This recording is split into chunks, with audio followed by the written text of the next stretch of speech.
giving me this opportunity in your KC Patel Center for Sustainable Development to talk on water issues of India. I hope that many of the attendees who are attending this talk today may not be from the core subject of geology or civil engineering or water resources. I am told also in that way. So I am trying to present the case of groundwater in a way that everybody can understand from different subjects maybe you are. You know, the groundwater is the water that occurs below the surface. You cannot see it. But it's really serving the entire world and particularly India in a way that is really, I would say that a human service is rendering by groundwater. So my talk will be on, the title of the talk is Unsustainable Use of Groundwater Resource. I mean, I will try to discuss, there are about 30 slides, what is the situation of groundwater is in India, and there is a lot of discussion about overexploitation, quality deterioration, then many collateral environmental degradation because of the heavy groundwater extraction, and what are the efforts that government is taking and in what areas we should go ahead for so that this precious natural resource sustain forever. The title is Unsustainable Use of Groundwater Resources, Threat to Food and Drinking Water Security. And you can see there are three photographs in this slide. One is a typical heavy extraction of groundwater for irrigation. You can say unplanned and reckless extraction of groundwater. This photograph is from the state of Punjab. Below that, it's a photograph from the Chamarajanagar district of Karnataka, where because of the overexploitation of groundwater, the water level has gone so deep that the borewells, till it touches at least 200 meters below ground, only the dust come out because the water level has gone down so deep. So you can see that the drilling is going on. If you see my cursor, and only dust is coming out. Very deep water level, very scary situation, very little groundwater. And third is a typical picture of the Chennai, outskirt of Chennai, where hundreds of tankers are in line to collect fresh water, because there is every year it's a ritual that there will be severe shortage of water in many cities and also in Chennai. So this is a photograph from Chennai area that they carries water to the Chennai cities from the surrounding areas by tapping the freshwater aquifer, whatever is available surrounding the area. So this three figure will give you how you are exploiting groundwater and at what precarious situation it is heading. Now, to start the Indian scenario, I thought that I should tell you about some global water issues. Presently, the water requirement for the entire globe is about 4,500 billion cubic meter. And if the same efficiency level of utilization continues and the economic growth remains it grows in same way, then by 2035, the demand of water will rise to 6,900 billion cubic meter. So from present 4,500 to 6,900 billion cubic meter by 2035. And out of that, surface water, present utilization 4,500 billion cubic meter in the entire globe. Out of that, surface water is 3,500 billion cubic meter and groundwater is 700 billion cubic meter, the existing supply. So by 2035, we have to arrange additional 2,700 billion cubic meter worldwide. So it is a stupendous task. And in many countries, the policymakers, the politicians, the technocrats, they are at a loss from where such a huge volume of water will come. So you can see in this graph, the municipality and domestic demand in 2018 and 2035, 600 billion cubic meter in 2018 for domestic and municipality, I mean urban and rural water supply, which will rise to 900 billion cubic meter in 2035.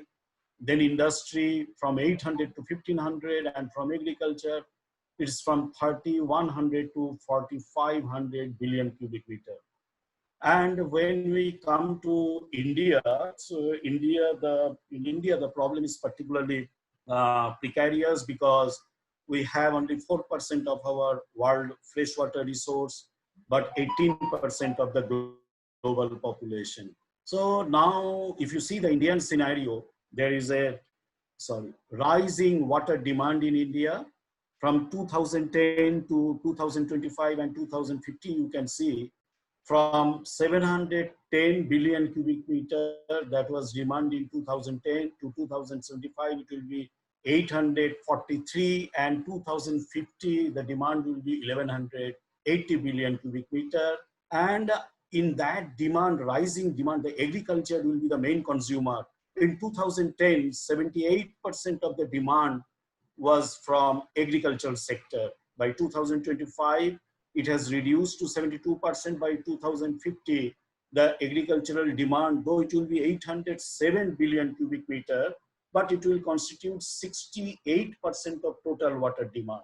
I mean, the percentage is declining because of the increase in the irrigation efficiency and other measures that has been taken to diversify the crops from more water guzzling crop to less water guzzling crop. So that is the reason that the demand from irrigation will come down from 72% in 2025 to 68%.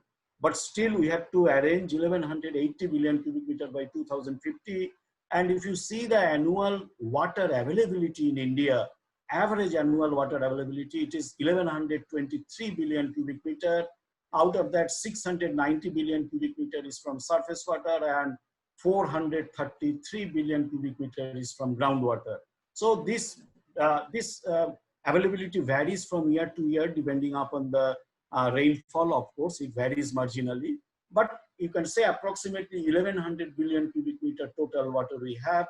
And in 2050, we have to arrange for 1180 billion cubic meter. So really a tough situation is coming for India. And you might have heard about this, but still I thought that I should tell you that India is the global leader in groundwater extraction and groundwater use. It's well-publicized data.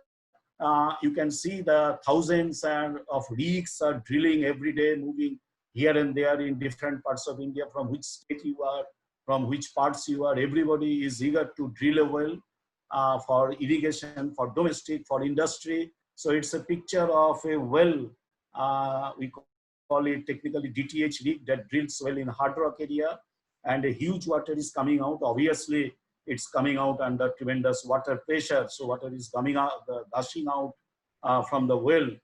But if you see the graph between 1950 to 2010, if you follow my cursor, this is the graph of India and how the extraction of groundwater is increasing rapidly particularly in last 5 decades, 1970 to 2010, you can say. And now we have crossed 240 billion cubic meter. And if you see the other countries, particularly the USA, they have grown between 1950 to, you can say 1970 or 1980, but then they have reached a plateau. And there is a growth for China, but China is also not very much, hovering around 100, 110 billion cubic meter, and other countries are far behind. And the interesting part is if you club China and USA, even they are less than India if we consider the total extraction of groundwater. Now, coming to groundwater again, why we call it the lifeline of India? You know, though the groundwater constitute 38% of the total utilizable resource in India, it accounts 64% of our irrigation need. It is documented now. And 64% of irrigation need, in spite of all these big canals and dams that has been created, but there is a continuous and steady shift from the irrigation canals to the wells, dug well to bore well to tube well. So the farmers are more and more depending on groundwater, and 85% of rural drinking water need is also coming from groundwater. And interestingly, more than 50% of the urban water need, though it sounds say unusual to many of you, you feel that since the water is coming out from your tap, that it is coming from some dam or reservoir. It is not like that. There are many big urban areas where every drop of water is coming from the aquifers below. So overall, more than 50% of our urban need is coming from groundwater. In the picture, you can see is a huge groundwater being extracted for agriculture, and in the hand pump, though it is a small structure, but it is immensely popular in the rural India, and almost every household has got their own hand pump. And this is a picture of a typical urban water supply, which many people count that it is a river water supply. But basically, if you see and visit the site, you will find that it is taking water from the aquifer. It's a urban water supply for the Devghar town, where large number of wells are dug into the river bed, and in fact they are taking squeezing out the groundwater from the riverbed aquifer and supplying to the urban areas. There are many examples like that. And if you see that in last 4 decades, the wells, I mean groundwater, contributed more than 80% in increasing net irrigated area. I will tell you more detail about on our huge dependence on groundwater, particularly when irrigation sector is concerned, because they consume 90% of our groundwater extraction. And interestingly, the groundwater and the related activities, it contributes 10% of gross domestic product of India. So groundwater means, which is not only that water is coming out and irrigating the land, there are many cascading benefits of when we use groundwater. There are socio-economic benefits, there are empowerment of the farmers, there are lot of, employment generation. I will come to those points later on. Then I told you that there is a steady shift from surface to groundwater in last 4 to 5 decades, and it coincides more or less with our green revolution, where there was a tremendous shift to the wells from our standard understanding that the canal and in the command area the agriculture will be there, but it democratized the irrigation concept. Even the small farmers, small landholders, they can also dream of their own well, their own water supply. If they don't have their own well, at least they can purchase water or share water from their well to the neighboring plot owner, or from the neighboring plot owner's well, he can take water. So it's because of various reasons, it has the shift from the surface to groundwater has taken place in last 4 to 5 decades. The major issues are reliable and available on demand, and greater control over the source. I mean, when a farmer or a borewell owner or a tubewell owner uses groundwater, so if there is rain or no rain, he can rely that if my pump is okay and electricity or diesel electricity supply is there, some water will come out from the well, and whenever I demand that, that will come out. And it is on my command. When I like, I will switch on. When I like, I will switch off that. And there is an understanding, and it is true also, that groundwater is of better quality because it remains underground. And when the water is filtered from the surface, that we call recharge process, there is a lot of improvement in the quality.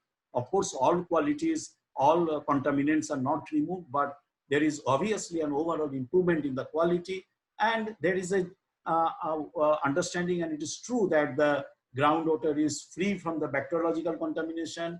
But nowadays we can say that the shallow aquifers in many areas, the bacteriological contaminations are coming up, but still the load of contamination is much less in groundwater, and the deeper aquifer are free from bacteriological contamination. And the groundwater can be harnessed in the drought years, even the rainfall fails or dry spells, your well will silently serve you. It will go on giving you water, and there is a less investment and less hazard to carry groundwater from source to use point. I mean, when you put a dam, you need to have your canals and your other conveyance system to carry the water from the source to the use point. But the advantage of groundwater is that the aquifers, wherever good aquifers are there, they can be spreaded over hundreds of kilometers or even thousands of kilometers underground. So wherever you drill a well, automatically the water flows from one place to another. So the pipelines, you can say, are laid underground. So less investment or less effort for carrying water from one point to another point, because if the aquifer is good and well spreaded below the surface, wherever you drill a well, you will get water. Now, again, to harp on why groundwater is so important, I told you that it is backbone of agriculture. I also told you that 90% of our extracted groundwater is used for irrigation sector. And if you can see the irrigated area between 1950 and say 2012 or 15, you can see this is the increase in the irrigated area over the years, increase in the irrigated area total from all sources. And if you see the blue line, this is the increase in irrigated area between 1950 to 2012-15, how the irrigation area is increasing, irrigated area is increasing, where the source is groundwater. And on the other hand, the irrigated area from canal, they are more or less stabilized. And in some decades, it is slightly coming down, and in some decades, it is slightly coming out. But there is a steady increase in groundwater based irrigated area. This graph will clearly tells that. And if you see the percentage of irrigated area, so total utilized area, I mean irrigation potential utilized, IPU, that is 68.38 million hectare in India. And in that, 46% is by T wells and 17% is from other wells. So 17 plus 46, if you see, this much much area is scattered basically from groundwater. This is 2015 data, and the canal is irrigating about approximately 24% of the total irrigated area or of the total, and the other sources are 11%. So the large chunk of irrigated area is covered by tubewells, that is 46%, and another 17% are different type of wells. And obviously, this huge exploitation of groundwater and digging of millions of wells has given India the food security, and our food production is up from 52 million metric ton in the early 1950s to 276 million metric ton in 2016-17, and per capita food grain availability has also increased tremendously. Besides agriculture, there is in domestic sector also there is an increased dependence on groundwater. I will come in detail on that because of obviously main two reasons. There is an increase in human and cattle consumption, so they need water, and the surface water reservoirs are not being hooked up with the increasing demand for water. So more and more dependence on aquifer and groundwater. And another point is increasing urbanization and changing lifestyle. So that also is one of the main reasons of increasing demand for water, and obviously a major pressure of that demand is coming on groundwater. And recently the government of India has initiated a massive Jal Jeevan Mission program, where they have a plan to provide tap water supply to all rural households. And this Jal Jeevan Mission is to a great extent will depend on the groundwater resource. And one of the major issue will come in that, is sustainability of the resource. It is not only that you are extracting groundwater, how the source will sustain, that is coming as a big issue. So from domestic sector also, the increased dependence on groundwater will see in the coming decades. And from industrial and infrastructure sector also, there are growing demand. The industries and power plant, in many areas, they are depending on groundwater. Then mining and infrastructural sector, say mining sector, I will not say that they are demand of groundwater, but they are disrupting the groundwater regime to a great extent in many areas. So they are directly or indirectly related to the sustainability issue of groundwater and infrastructural sector also. So these are the different issues, how our dependence on groundwater will increase, and two factors that adds complication to the groundwater sustainability and its management. One is contamination of groundwater. It's a widely spreading contamination, particularly geogenic contamination. Geogenic contamination is, the groundwater is never stagnant in the aquifer. It always flows, and when it flows, there is a constant rock-water interaction. And during the process of rock-water interaction, it picks up certain contaminants, which may be facilitated by because of the various redox condition or various other conditions like source of organic carbon, etc.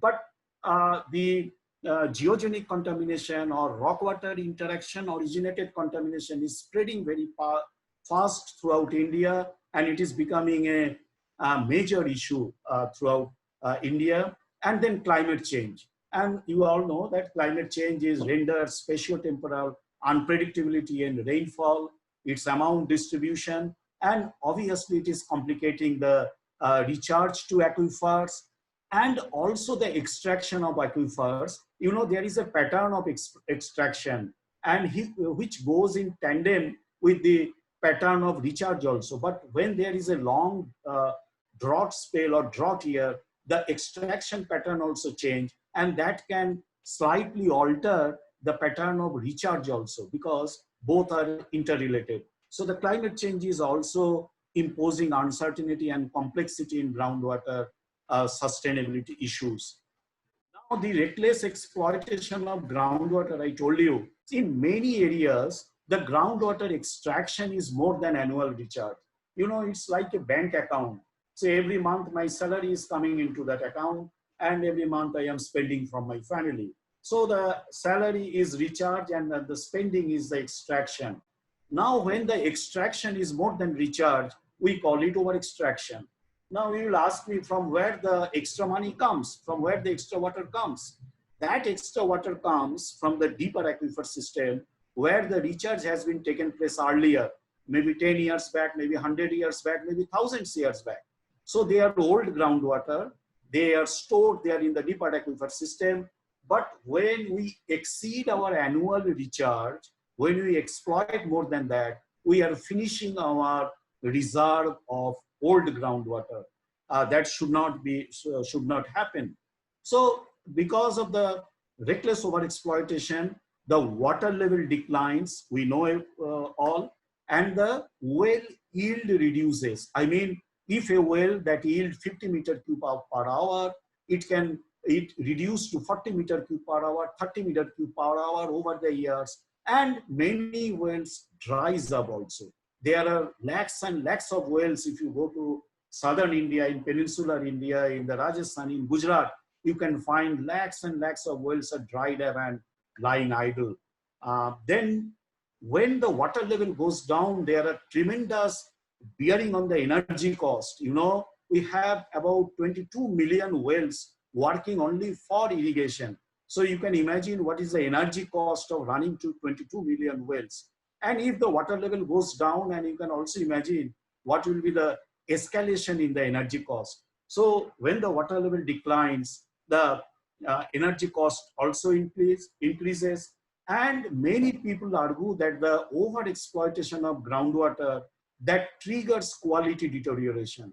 I told you that there is a problem of wide-scale geogenic contamination in India, and many researchers argue that it is related to declining water level and drying up of aquifer. Of course, it's a debate and that is going on. So if overexploitation continues, our food and drinking water security particularly will be in jeopardy in many areas.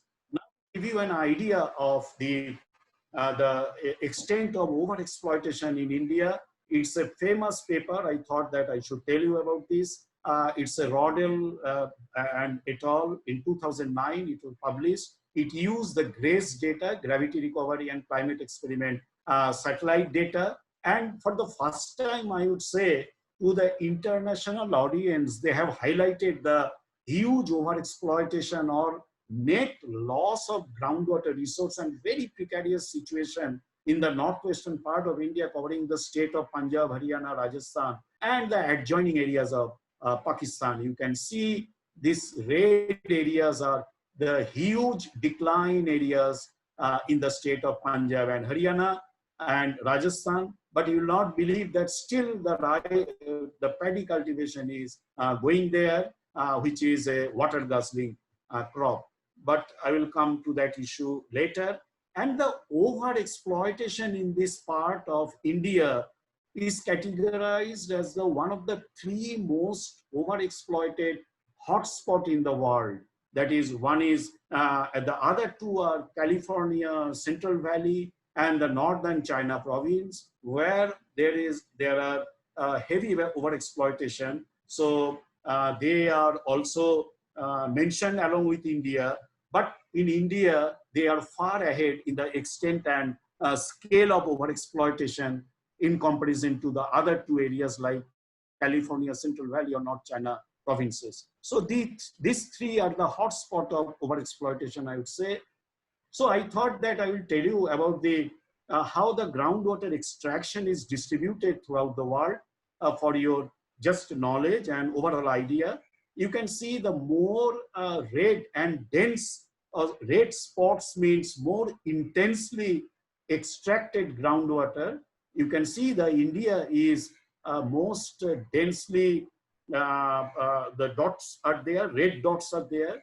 So intense groundwater extraction, I would say the entire Indian subcontinent, that includes Pakistan and Bangladesh also. China is also very high level of development. You can see the Europe, Turkey, and the USA, South America, everywhere. But India stands apart, and India is far, far ahead of others. Now, to give 1 or 2 examples of how the water level is going down in different parts of India, I thought that I should show you some test cases. You can take the example of Punjab, which Punjab and Haryana we consider at the football of India. You know, you can see what is happening there with the groundwater, and they are hugely dependent on groundwater for their food grain production, which is mainly rice and wheat.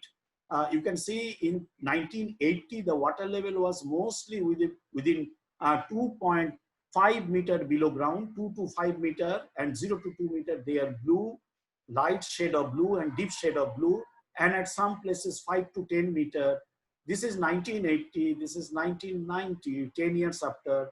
This is 2010. You can see how the blue areas are shrinking and the red areas are increasing. Red areas are deeper water level. This is 10 to 20 meter below ground. This is 20 to 40 meter below ground, and this is more than 40 meter below ground. And in 2010, 2015, and 2018, Zoom 2018, pre-monsoon 2018, you can see the major part of Punjab, the water level is more than 20 meter below ground, more than 20 meter below ground. And in 1918, major part of Punjab, the water level was within 10 meter below ground. So how fast the water level is going down in the state of Punjab. And this is a overall scenario of the long-term decline of water level in India. You can see the shaded areas are those areas where there is a long-term decline. You know, every year the water level comes up and goes down with the monsoon arrival and monsoon withdrawal. But when we make a trend line of how the water level behaving in 10 years or 20 years period, we get exact picture is what is happening with the aquifer and groundwater resource. So in long-term period, if the water level goes down, that is really an alarming situation. And the shaded area you can see, they are spread mostly in the western part, northwestern part, southern India, and also gradually they are encroaching in the eastern and central part of India. They are the areas under declining water level.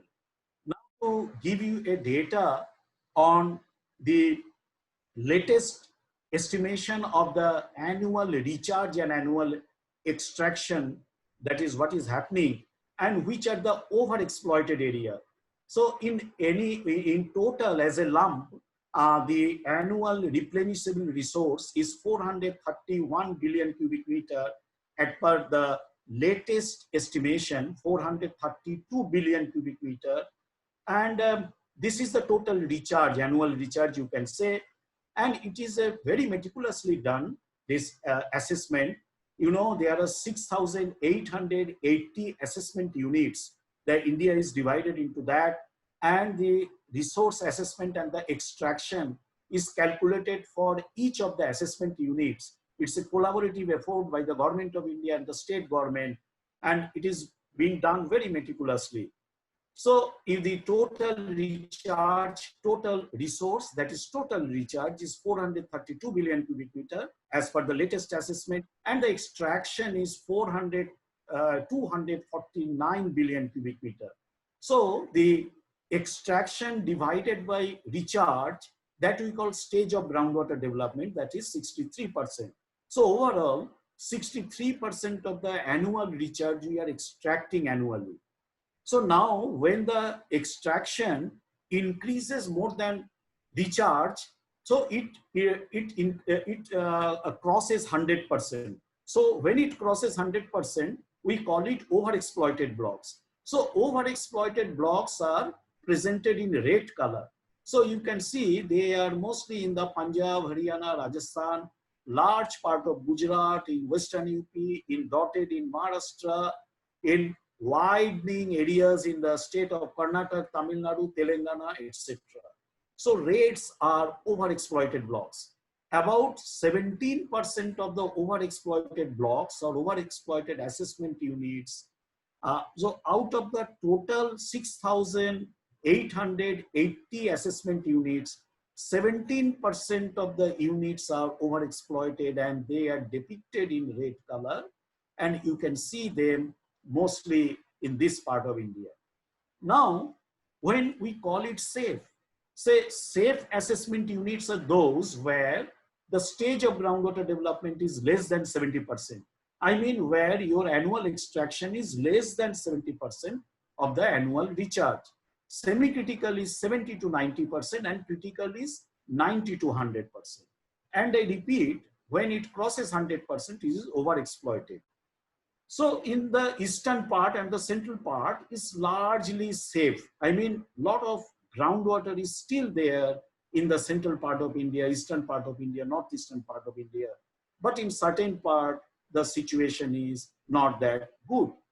Now, if you compare between 2004, 2009, 2011, 2013, and 2017 assessment, so if we see consecutive assessment years, that overexploited units are increasing steadily. From 839, it has increased to 1186. So the critical units are also increasing, and the safe units are slightly increasing. You know, here the increasing means there are two aspects. One is number of blocks are increasing. Another issue is that over the years, some of the blocks are bifurcated. So that's why in previous unit, it can be one block, previous assessment unit. Now in this assessment unit, it can be two blocks in place of one block or one assessment unit. So in that way also, there can be marginal increase in number of blocks. But if you see the 2004 to 2017 assessment years, there is a steady increase of overexploited units in India. So this is the accounting. And When the overexploited groundwater resource, I told you that declining water level and quality deterioration, these two are the main impact that we are concerned and we always discuss. You can see that in a picture that the wells are getting dried. It's a irrigation well. So the farmer is trying to deepen the well to dig out further so that he can get some water. And this is a typical picture of a river, how it is getting dried up during the non-monsoon period. You know, the water during the non-monsoon period is coming up from the overbank aquifers. Now there is a lot of groundwater exploitation in the overbank aquifers. So less seepage of groundwater in the rivers. So the rivers are also drying up. So when we go for collateral environmental damage because of overexploitation, they are drying up of rivers because of the non-monsoon month, and it has got tremendous impact on the e-flow. We have a lot of discussion on the e-flow of the different rivers, including the river Ganga, and we have to give a lot of emphasis on overbank recharge of the aquifers on the floodplain so that continuous seepage takes place to the rivers and the flow maintains. Then shrinking of wetland, that is another very serious environmental collateral environmental damage, because a lot of inland wetlands, they survive on groundwater seepage, and as the water level goes down, they are shrinking or they are drying up. And there is a huge impact on the springs also. Their discharges are diminishing, their pollutions are increasing, and there are lakhs and lakhs of springs starting from the Kashmir to Jammu, or then Uttarakhand, then Himachal Pradesh, then Sikkim, Northeast, entire hilly area, even in the Western Ghats. The millions of people, they are depending on the springs. So there is a heavy toll on the spring discharge because of the large number of borewells and hand pumps are being drilled in the spring shade area and reckless extraction of groundwater even in the hilly region. Here is a typical example I should give from the Gujarat, because the IIT Gandhinagar is located in Gujarat. What is happening with one of the, I would say, one of the best aquifer in India? You know, this is a Bhuj sandstone. It's a geological unit.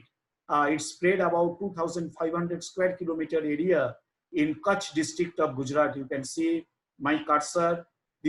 There are other rocks surrounding different type of formations, geological formations, but it is a storehouse of fresh groundwater resource, and all around you will get saline water. You will get saline water because there are saline wetland, there are run of Kutch, there are the Gulf of Kutch, as well as the other geological formations. They are also filled up with saline groundwater. In that, this Bhuj aquifer, it's a unique freshwater aquifer, and you see what is happening because of the reckless extraction of groundwater from the Bhuj aquifer. This is the water level which lies in 2014, maybe 30 to 60 meter by and large in large part of Bhuj aquifer. In 2018, you can see the water level has gone down by and large between 60 to 100 meter below ground. So 30 to 60 meter below ground in 2014 to 60 to 100 meter below ground in 2018. And if you see the little bit of accounting, in 2018, the recent estimate we have made, and it is just published in one journal, that annual recharge in 2018 was 103 million cubic meter. I repeat, 103 million cubic meter was annual recharge, primarily because of the low rainfall, 250 or 300 millimeter rainfall in that area. But the annual extraction, can you imagine, 1058 million cubic meter. So approximately 10% of the extraction is getting recharged. What a precarious situation there.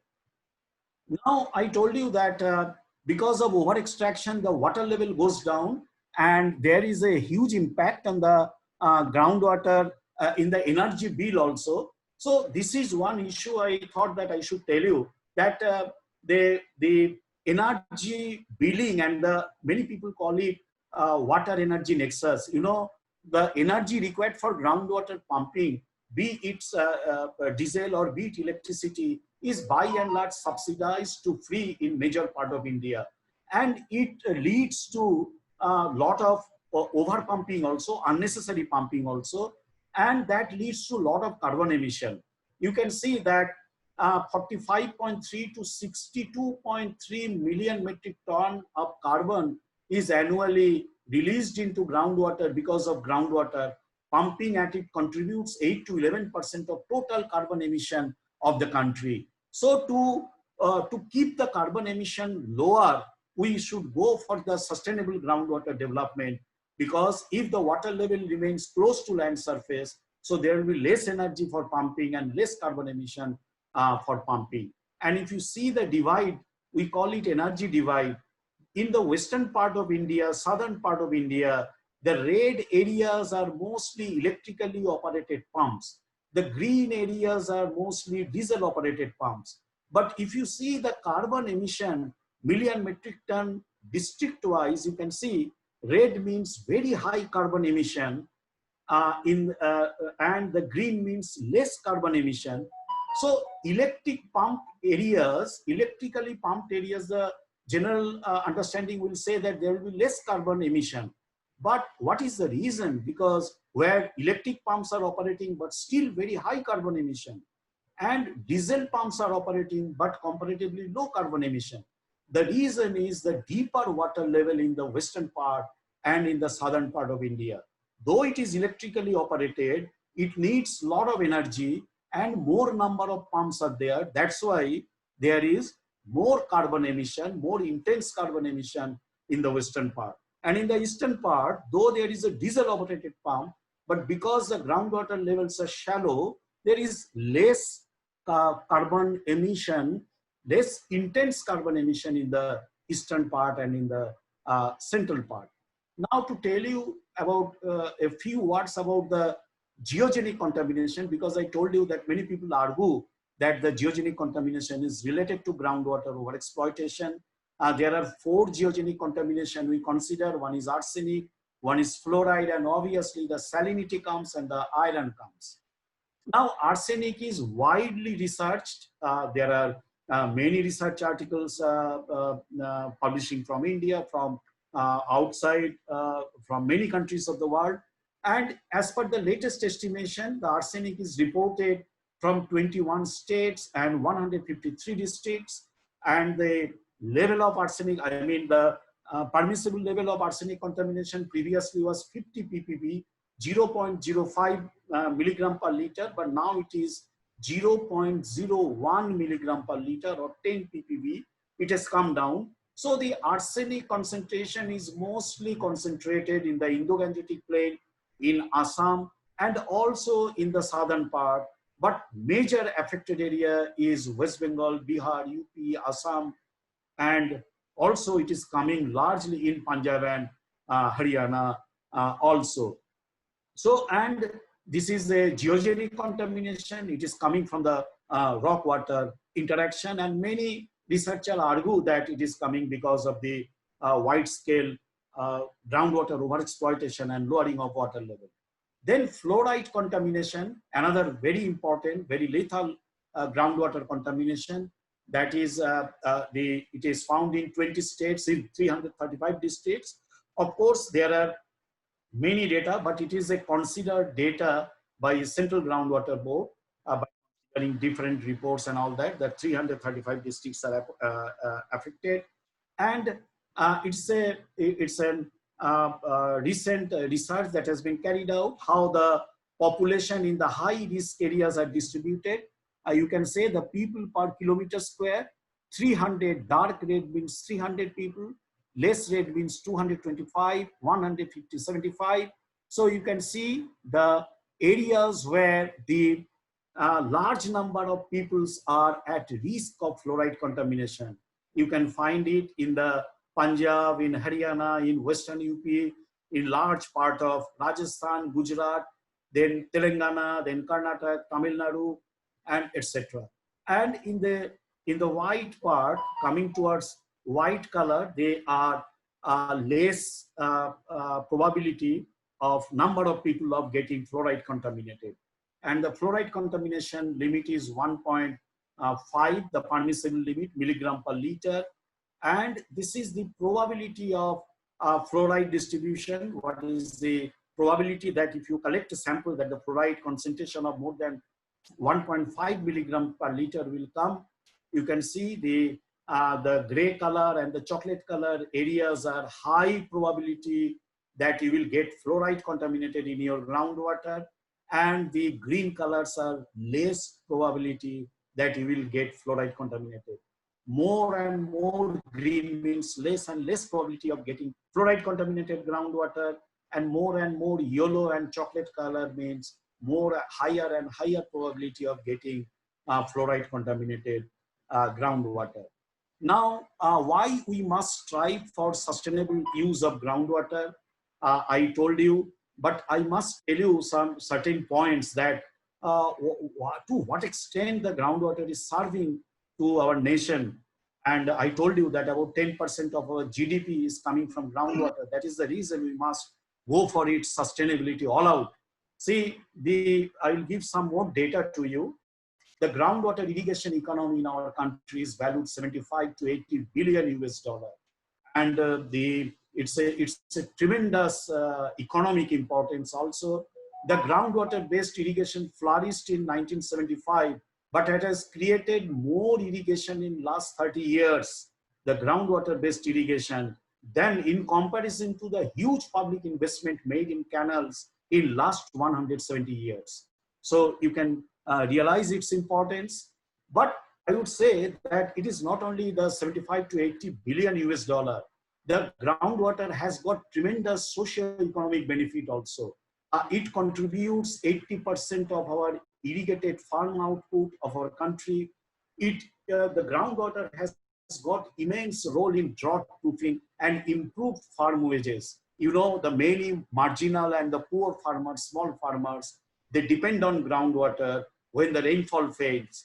And so that's their last resort. And the groundwater has also helped in improve the farm wages in the rural areas, and it has increased the demand for on-farm labor around the year. It is obvious if you get water for irrigation in the summer month from groundwater, obviously there will be demand for farm labor also.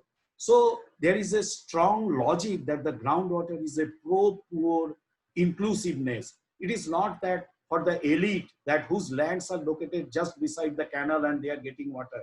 So the wells can be drilled anywhere, and if the aquifers are good and reasonably good, you can get groundwater everywhere. So it's a pro-poor and inclusiveness in the irrigated agriculture. And about 21 to 22 million well owners, the irrigation benefit reaches to another 40 to 50 million smallholder families by various ways, like sharing of water, like selling and purchasing of water, and in various ways, the benefit of well-based irrigation is reaching to 40 to 50 million smallholder families.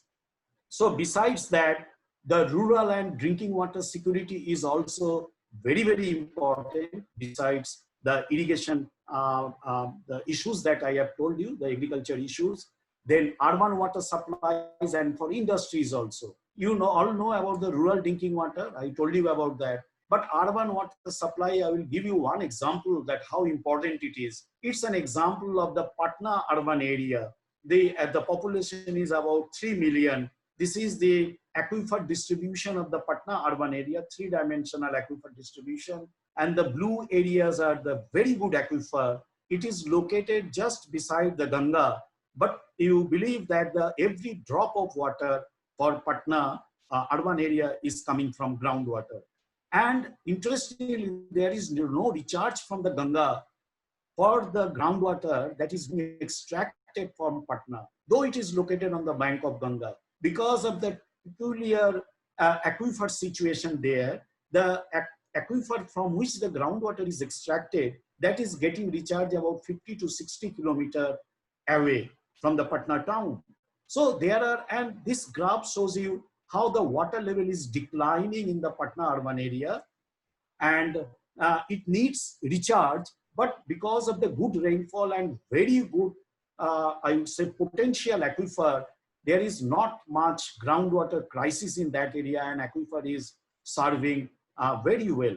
So there are many examples like Patna urban area that the groundwater is playing an immense service for urban water supply even. And for industries, I will tell that you may not be knowing how important it is. And because I spent some time in Central Groundwater Authority, you know,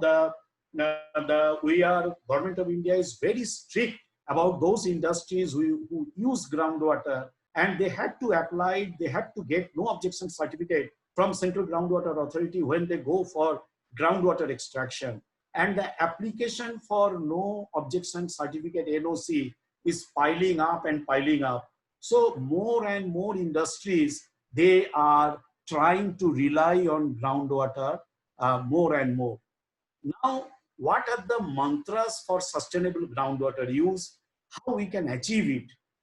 First of all, I will tell that there must be a science-based approach. You know, it's not like that, of course, their community must be participated in that. There can be the civil society participation, and because it is a distributed resource and a common pool resource, so everybody should participate in the management of this unique resource. But it must be science-based, because a lot of understanding is coming up about the aquifer, about the surface water groundwater interaction. A lot of researches is going on, and a lot of government departments is also working, like a national aquifer mapping program, NACUM, that has been taken up by Government of India to map the aquifer system of the country. So one should take benefit of that, and there should be a scientific approach or whatever intervention we like to take for sustainable use of groundwater. So this is my basic point, that we should have a science-based approach. Now, where we will target first? We must target the irrigation sector first, because I told you that it consumes 90% of our groundwater extraction.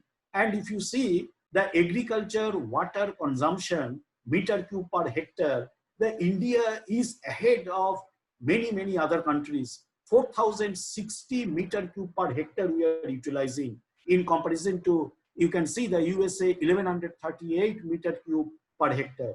So our water use per hectare is very high. So we must go for increase in irrigation efficiency.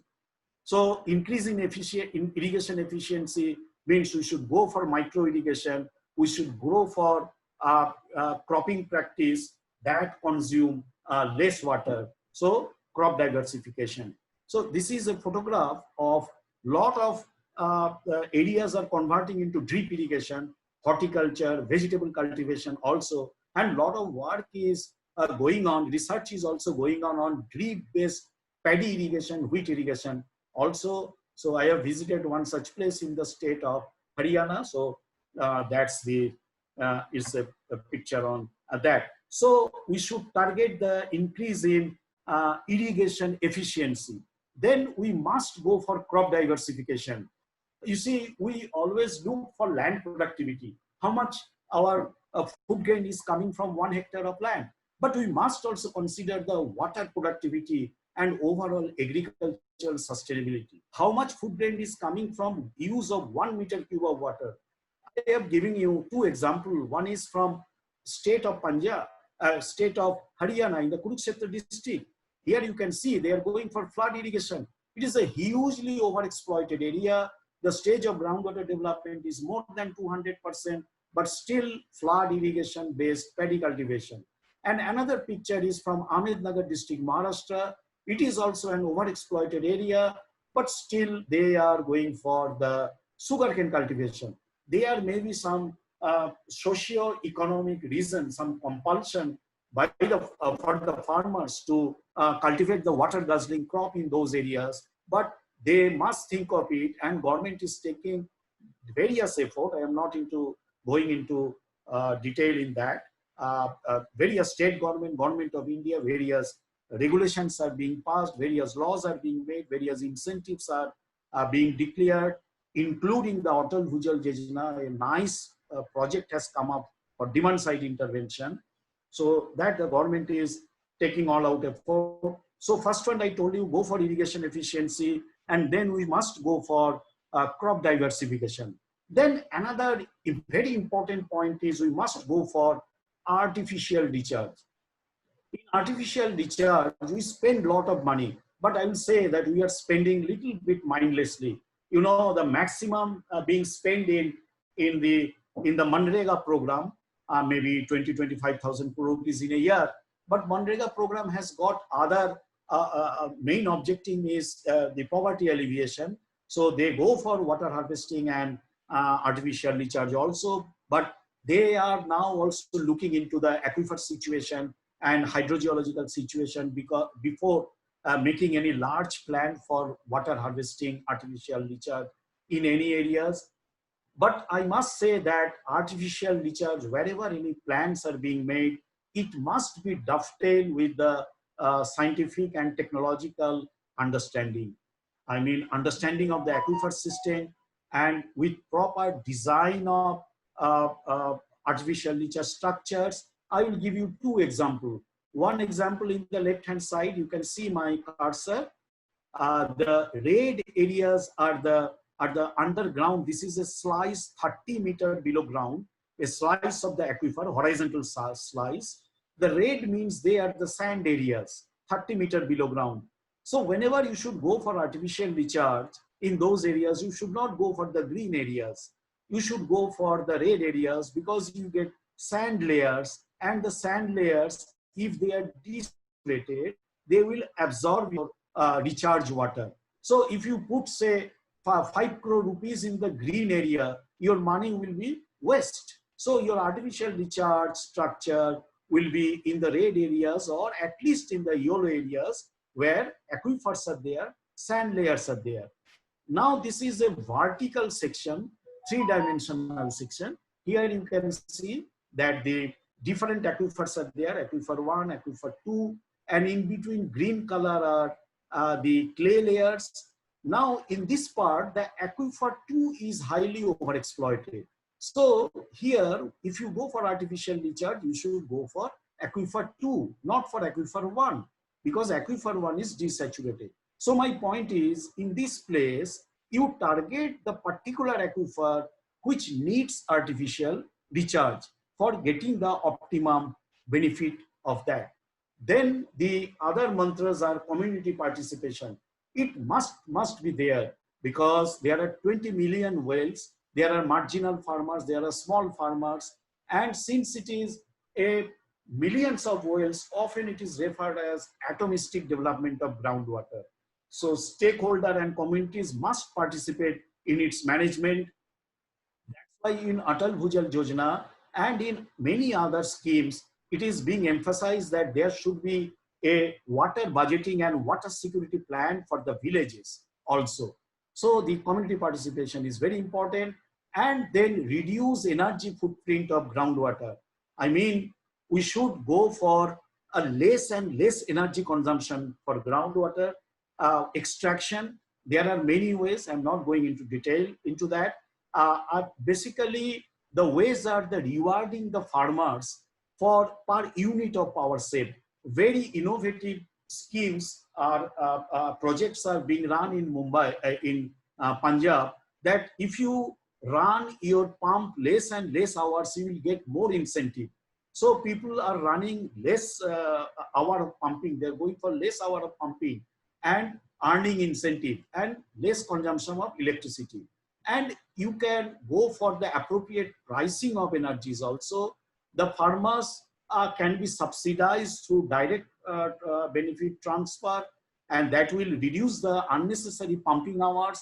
And we can go also for solar pumping, and solar energy can be used as a third crop. I mean, when the pumping will not run, then at that time the energy can be sold to the consumer or to the power grid, and the farmers can earn money. Very good projects and experiments are going on in different parts of India. Then the last two mantras are conjunctive use of surface and groundwater, because ultimately surface and groundwater are linked. So it should be used in a conjunctive way.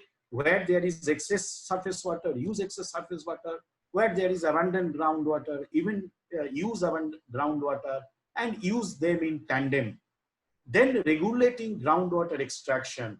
I mean, when your all efforts are failed and the overexploitations are still raging on, then you should go for regulation, the regulation that is going on by government, but there must be community-based self-regulation also. And their last point is that tackling expanding geogenic contamination. It is throughout the India, the geogenic contaminations are expanding. But when you go for tackle to the issue, you should go ahead with the understanding of aquifer and groundwater flow regime and mobilization of the contaminants. How contaminants are coming, how they are flowing into the aquifer. An example of the central Gangetic Plain, where there are 2 or 3 aquifer systems. The blue are the aquifers. The shallow aquifer is arsenic contaminated, and the deeper aquifer is not arsenic contaminated. In these areas, the community water supply wells are taking up water from the non-contaminated deeper aquifer and supplying for water supply, drinking water. So there can be solution, aquifer-based solution. For that, you must understand the aquifer, groundwater flow regime, and what is the mobilization mechanism of the contaminants. This, thank you very much. This is a picture of in the Karnataka, how the well is becoming dry. The farmers are going deeper and deeper well, but within 2 or 3 years, even the deeper wells are getting dry, and ultimately their orchard are getting and wilting and dying up in front of their eyes. Thank you.